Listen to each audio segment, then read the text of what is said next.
उसके बाद बेटा आगे जो है Watson Crick models of DNA. Watson Crick का क्या मॉडल है डीएनए का? इन 1953 में James Watson and Francis Crick जो थे उन्होंने प्रपोज किया the structure soft for DNA की। According to the Watson Crick model के मुताबिक a DNA molecules consist of two polynucleotide. DNA का मॉलिक्यूल जो है मुश्तमिल है दो पॉलीन्यूक्लियोटाइड के स्ट्रैंड धागों पर। The strands are coiled around each other. ये जो स्ट्रैंड्स हैं ये धागे हैं ये मुड़े हुए हैं एक दूसरे के साथ in the form of double helix की शक्ल में। There is a phosphate sugar backbone. इनमें जो है फॉस्फेट शुगर की क्या है? बैकबोन है, रीढ़ की हड्डी है। ऑन द आउटसाइड बाहर की जानिब ऑफ डबल हेलिक्स के and the nitrogenous base are on the inside. और नाइट्रोजिनस बेस इसके अंदर मौजूद है। इन डबल हेलिक्स में the nitrogenous base of opposite nucleotide. Nitrogenous base जो अपोजिट न्यूक्लियोटाइड्स की है फॉर्म पेयर ये जोड़े बनाते हैं थ्रू हाइड्रोजन बॉन्ड्स के जरिए। This pairing is very specific. ये जो पेयरिंग है जोड़े हैं बहुत ज़्यादा ख़ास हैं। The nitrogenous base adenine. Nitrogenous base जो एडेनिन की है ऑफ वन न्यूक्लियोटाइड। इनमें जो है एक न्यूक्लियोटाइड है फॉर्म पेयर ये बनाता है जोड़ा विद द थायमीन के साथ ये जोड़ा बना रहा है ऑफ अपोजिंग न्यूक्लियोटाइड मुखालिफ न्यूक्लियोटाइड के। Whiles cytosines form pair with guanine. Cytosines जो है बनाता है जोड़ा गवानीन के साथ। There are two hydrogen bond. इनमें जो है दो हाइड्रोजन बॉन्ड है between adenine and thymine. Adenine and thymine में। While there are three hydrogen bond. तीन हाइड्रोजन बॉन्ड है between cytosine and guanine. Cytosine और गवानीन में।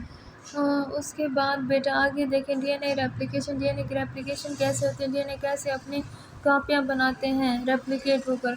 We have studied in grade 9। हमने पढ़ा है ग्रेड 9 में cell cycles that before cell division. Cell cycle जो है सेल के डिवीजन से पहले इट डीएनए इज़ रेप्लिकेटेड। इसका जो डीएनए है वो क्या होता है? रेप्लिकेट होता है, कापियों में डुप्लिकेटेड होता है। It is down to make the copies. ये जो है बनाते हैं कॉपीज़ ऑफ द क्रोमाटिड की ऑफ क्रोमोसोम। ड्यूरिंग रेप्लिकेशंस के दौरान डीएनए जो है डबल होता है। Helix is unbound. ये जो है लिपटता नहीं है। And the two strands are separated. और दो जो स्ट्रैंड्स है ये अलहदा हो जाते हैं much like the two sides. ये जो दो साइड्स हैं ऑफ ए जिपर की each strands act as a template. हर स्ट्रैंड जो है काम करते हैं टेम्पलेट्स के तौर पर टू प्रोड्यूस अनदर स्ट्रैंड। ये पैदा करता है दूसरा स्ट्रैंड। इट एंड बेसिस इसकी जो नाइट्रोजन बेस है मेक पेयर ये बनाते हैं जोड़ा with the nitrogen base of new nucleotide. Nitrogen base जो है नए न्यूक्लियोटाइड की इन दिस वे इस तरीके से बहुत टेम्पलेट स्ट्रैंड दोनों जो टेम्पलेट स्ट्रैंड है मेक न्यू पॉलीन्यूक्लियोटाइड ये बनाते हैं नए पॉलीन्यूक्लियोटाइड स्ट्रैंड्स को in the front of them इनके सामने। Each template and it new strand इसका टेम्पलेट और नया स्ट्रैंड जो है टुगेदर इकट्ठे होकर then form a new DNA double helix. New DNA की डबल हेलिक्स बनाते हैं आइडेंटिकल टू द ओरिजिन। ये मिलते जुलते हैं ओरिजिनल असल से। उसके बाद बेटे ये जो डायग्राम दिखाई गई है अब इसकी जानिब देखें डीएनए की। इसे क्या कहा जाता है? पॉलीन्यूक्लियोटाइड स्ट्रैंड्स, क्योंकि इनमें बहुत से नाइट्रोजनस बेस पाई जाती हैं। और ये जो डबल हेलिक्स है क्योंकि ये दो स्ट्रैंड्स के बल खाने से एक दूसरे के साथ लिपटने से बनता है इसलिए इसे डबल हेलिक्स कहते हैं। इसके अंदर जो है फॉस्फेट शुगर बैकबोन पाई जाती है और ये हाइड्रोजन बॉन्ड से जुड़ा होता है।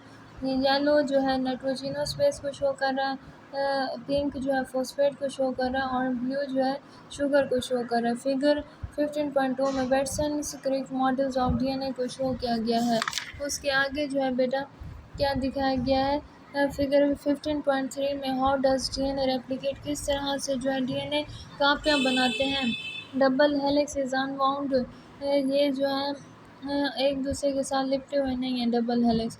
Two strands of parent DNA ये जो है दो जोड़े हैं वालदैन के डीएनए के। Strands are separated. दूसरे डायग्राम में जो है दिखाया गया कि स्ट्रैंड्स धागे आपस से अलग हो रहे हैं, न्यू न्यूक्लियोटाइड्स बन रहे हैं। उसके बाद टेम्पलेट स्ट्रैंड्स जो हैं कहाँ पर है बेटा? लास्ट वाले किनारे पर। और ये जो है न्यू स्ट्रैंड्स बन रहे हैं, न्यू डीएनए, ये जो है न्यू डीएनए को शो कर रहा है। उसके बाद हाउ डज डीएनए रेप्लिकेट, इस तरह से जो है डीएनए रेप्लिकेट करते हैं।